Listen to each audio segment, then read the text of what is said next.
76.9 milyones pesos nga kantidad sa road concreting projects ang giinagyurahan o gi-groundbreak sa lungsod sa Balamban niadtong Marso 4. Human nag-apod-apod si Gobernador Gwen Garcia ug nagkadaiyang gasa og serbisyo sa Caravan of Services giinagyurahan sa mga opisyales ang mga kadalanan sa maong lungsod.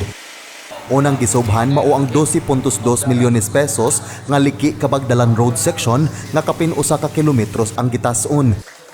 Sunod nga gi-groundbreak mao ang phase 2 sa poblasyon Lamesa Road section. Gastuan kini og 54.8 milyones pesos nga adunay gitas-on nga Dul-an 6 kilometros. 11 ka barangay sa maong lungsod nga agian sa maong dalan mao'y makatagamtam sa hapsay na unya nga paghatod sa mga utanon ug uban pang produkto gikan sa bukirang barangay padung sa lungsod. Ang kuan gyud ani concern sa mga tawo nga gusto ginila gyud gikan sa bukid nga mahimo gyud kini probinsya. Dugay na kini gipangandoy sa mga tawo na so karon naabot na ang higayon nga musgan sa atong gobernador karon nga kanana ang nahimo gyud kining proyektuha karon.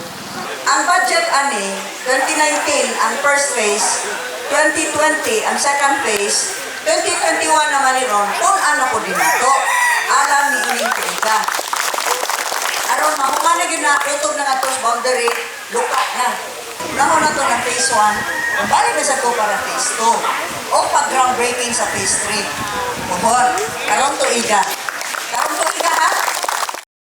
Samtang giinagyurahan usab sa maong adlaw ang 195 meters nga road concreting project sa Barangay Vito nga nagkantidad og Dul-an 10 milyones pesos.